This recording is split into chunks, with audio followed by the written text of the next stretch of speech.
Shalom Bapak Ibu yang terkasih dalam Tuhan kita Yesus Kristus. Sebelum kita mendengarkan firman Tuhan pada ibadah pertanyaan saat ini, kita berdoa.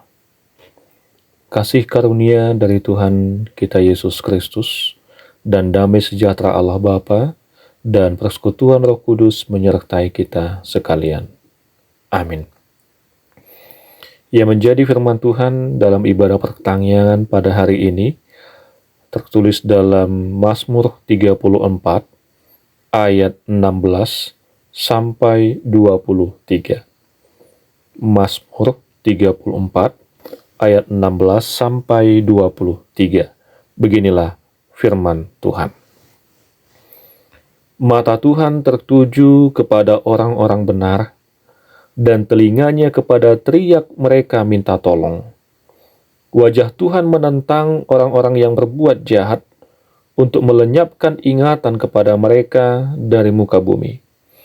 Apabila orang-orang benar itu berseru-seru, maka Tuhan mendengar dan melepaskan mereka dari segala kesesakannya. Tuhan itu dekat kepada orang-orang yang patah hati, dan Ia menyelamatkan orang-orang yang remuk jiwanya. Kemalangan orang benar banyak, tetapi Tuhan melepaskan dia dari semuanya itu. Ia melindungi segala tulangnya, tidak satu pun yang patah. Kemalangan akan mematikan orang fasik, dan siapa yang membenci orang benar akan menanggung hukuman. Tuhan membebaskan jiwa hamba-hambanya, dan semua orang yang berlindung padanya tidak akan menanggung hukuman. Demikian firman Tuhan. Bapak Ibu yang terkasih, dalam nama Tuhan kita Yesus Kristus, firman Tuhan pada saat ini merupakan rangkaian kesaksian iman dari Daud, di mana ia telah diselamatkan oleh Tuhan dengan cara yang luar biasa dari musuh-musuhnya. Apa yang dia lihat, apa yang dia alami dan saksikan, itulah yang disampaikan kepada generasi yang berikutnya, kepada kita yang berkumpul pada saat ini, dengan tujuan supaya mereka dan kita bisa tetap percaya bahwa Tuhan itu senantiasa ada menyertai kehidupan umatnya, bahwa Tuhan adalah satu-satunya tempat perlindungan yang bisa menyelamatkan umatnya dari hal-hal yang tidak diinginkan di dalam kehidupannya.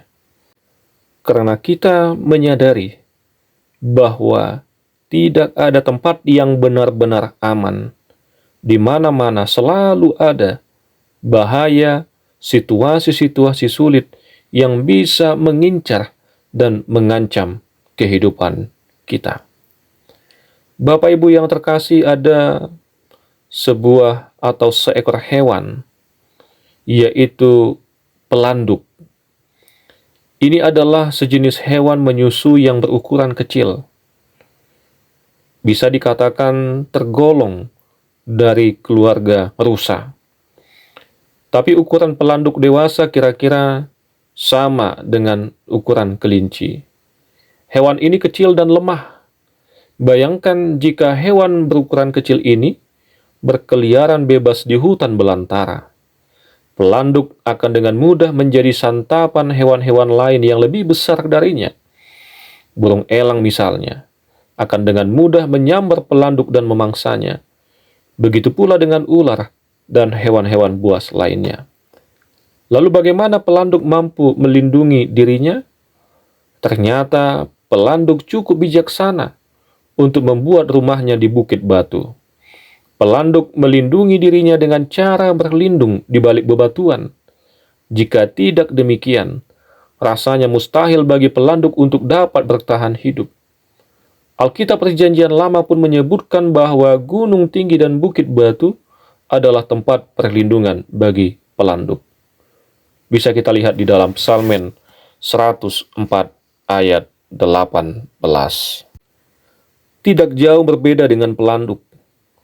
Kita manusia pun sangat lemah, terjangan masalah, badai problema hidup, kegoncangan dan pergumulan yang kita hadapi sehari-hari, cepat atau lambat, akan membuat kita lemah dan tidak berdaya. Ketika hal seperti itu terjadi, celah untuk masuknya dosa pun akan terbuka. Betapa rentannya manusia seperti halnya pelanduk. Oleh karena itu, Bapak Ibu yang terkasih, bagaimana pelanduk dengan bijaksananya mencari tempat perlindungan yang aman, begitu juga dengan kita manusia. Membutuhkan tempat perlindungan yang benar-benar bisa memberikan keamanan dan kenyamanan. Dan Daud melalui firman Tuhan ini memberikan petunjuk dan cara bagi kita supaya kita hanya mencari Tuhan dengan hidup benar di dalamnya, sehingga kuasa dan kasih Tuhan akan senantiasa melindungi dan menyertai kehidupan kita. Inilah yang mau kita lihat melalui firman Tuhan pada saat ini, di mana dikatakan bahwa Tuhan senantiasa menyertai dan melindungi orang-orang benar yang hidup di dalam Dia. Di mana dikatakan yang pertama, mata Tuhan tertuju kepada kita. Bagi orang tua yang menemani anaknya bermain, tentu pandangan kita sebagai orang tua akan terus menatap anak kita yang sedang bermain, walaupun itu dari kejauhan. Dan ketika anak mengetahui dan menyadari bahwa dia diawasi oleh orang tuanya, dia akan merasa aman dan nyaman. Demikianlah juga dengan Tuhan. Kemanapun kita melangkah dan apapun yang kita lakukan, mata Tuhan tertuju kepada kita, karena kita adalah anak-anak-Nya. Tuhan mengawasi dan melihat kita. Pengetahuan dan iman kita kepada Tuhan akan kuasa dan kasih-Nya tentu akan semakin memberikan kenyamanan dan perasaan damai dalam menjalani kehidupan kita sehari-hari. Sehingga apapun yang terjadi, kemanapun kita melangkah, ketika kita menyadari bahwa Tuhan mengawasi dan melihat kita, perasaan sukacita akan senantiasa melingkupi kehidupan kita. Yang kedua dikatakan, Bapak Ibu yang terkasih, telinganya mendengar orang yang minta tolong dan melepaskan mereka dari kesesakannya. Mengapa kita berteriak minta tolong? Tentu kita sedang berada dalam situasi dan kondisi sulit atau kesesakan, dan kita ingin suara teriakan kita didengarkan. Banyak teriakan-teriakan kita yang mungkin didengarkan oleh orang lain, tetapi mereka tidak dapat berbuat apa-apa, atau pertolongan mereka terbatas, atau bahkan cuek dan tidak mau ambil pusing dengan apa yang kita keluhkan, apa yang kita bergumulkan. Tetapi di dalam firman Tuhan hari ini dikatakan, Tuhan mendengar dan melepaskan mereka dari kesesakannya. Dari antara kita yang berkumpul pada saat ini, mungkin masih memiliki pergumulan, masih memiliki beban pikiran, dan lain sebagainya. Tidak hanya berdoa, menangis dan berteriak kepada Tuhan juga sudah kita lakukan. Tetapi apa yang menjadi jawaban pergumulan kita belum kita dapatkan, dan kita sering merasa bahwa teriakan kita tidak didengarkan oleh Tuhan. Yang menjadi pertanyaan, apakah di situasi itu iman kita menjadi goyah? Apakah di situasi itu kita tetap berharap akan pertolongan dan kuasa Tuhan? Apakah di situasi itu tetap kita akan percaya kepadanya? Karena kita memegang prinsip dari firman Tuhan, orang yang bertahan sampai kesudahannya, itulah yang akan memperoleh keselamatan. Jadi, tidak selamanya pertolongan Tuhan datang seketika itu juga. Terkadang ada proses yang terjadi untuk melihat kualitas iman kita.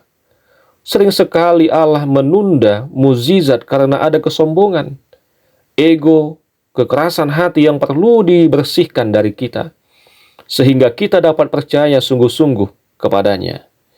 Itulah sebabnya di ayat 16 dikatakan tentang orang yang benar, Orang yang benar adalah orang yang mengenal Tuhan dengan baik. Orang yang benar adalah orang yang setia dan percaya kepada Tuhan apapun yang terjadi. Orang yang benar mengetahui bahwa Tuhan memiliki rencana yang indah di dalam kehidupan umatnya. Yang ketiga, Bapak Ibu yang terkasih, dikatakan, Tuhan dekat dengan orang yang patah hati, orang yang remuk jiwanya, dan melepaskan dia dari semuanya itu. Sama seperti Daud, kita pun pasti membutuhkan tempat untuk menyandarkan diri dan berlindung dikala diri kita memiliki masalah dan tidak sanggup untuk berdiri lagi. Namun ketenangan sejati dan tempat bersandar serta berlindung tidaklah terletak pada hal-hal duniawi, seperti menggunakan pil-pil penenang yang dapat membuat kita merasa tenang, meminum minuman keras yang sifatnya sesaat saja, ataupun mencoba lari dari kenyataan hidup. Namun itu semua tetap tidak memberikan ketenangan kepada kita. Ada sebuah lagu dari Kidung Jemaat nomor 453 yang menunjukkan bahwa Tuhan itu sangat dekat dan adalah kawan sejati bagi kita, yang senantiasa ada bersama-sama dengan kita dalam suka dan duka.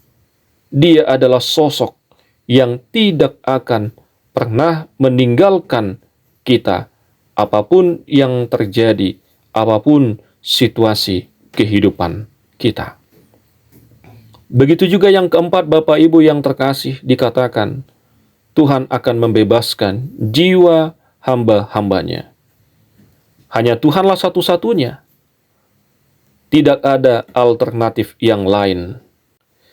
Ketika kita melewati sebuah jalan yang sedang dalam keadaan macet, kita mungkin akan berusaha mencari jalan lain atau jalan alternatif. Ketika makanan kesukaan kita habis, kita mungkin mencari makanan lain sebagai pengganti.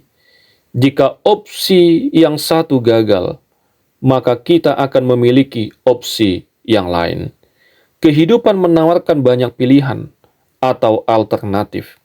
Tetapi ayat firman Tuhan pada hari ini mengingatkan kita bahwa Allah kita hanyalah satu. Penolong dan pelindung kita hanyalah Dia.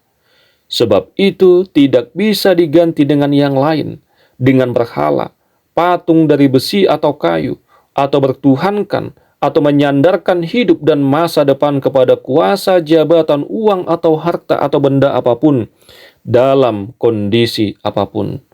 Saat kita sakit, lemah, atau merasa sulit, agar kita hanya berseru kepada Allah Bapa kita di dalam Yesus Kristus, penolong dan pelindung kita yang aman dan kokoh. Inilah yang menjadi kekuatan kita. Inilah yang menjadi penghiburan kita di dalam kehidupan kita pribadi lepas pribadi. Tetap hidup di dalam imanmu. Tetap percayakan kehidupanmu di dalam tangan pengasihan Tuhan. Karena Tuhan mengetahui apa yang terbaik, karena Tuhan akan senantiasa menyertai, memberkati kehidupan umatnya. Karena rencana dan rancangan Tuhan bukanlah rencana dan rancangan yang membawa kita kepada kematian atau hal-hal yang tidak baik, tetapi rencana dan rancangan Tuhan membawa kita kepada kehidupan yang penuh dengan damai sejahtera. Amin. Tuhan memberkati.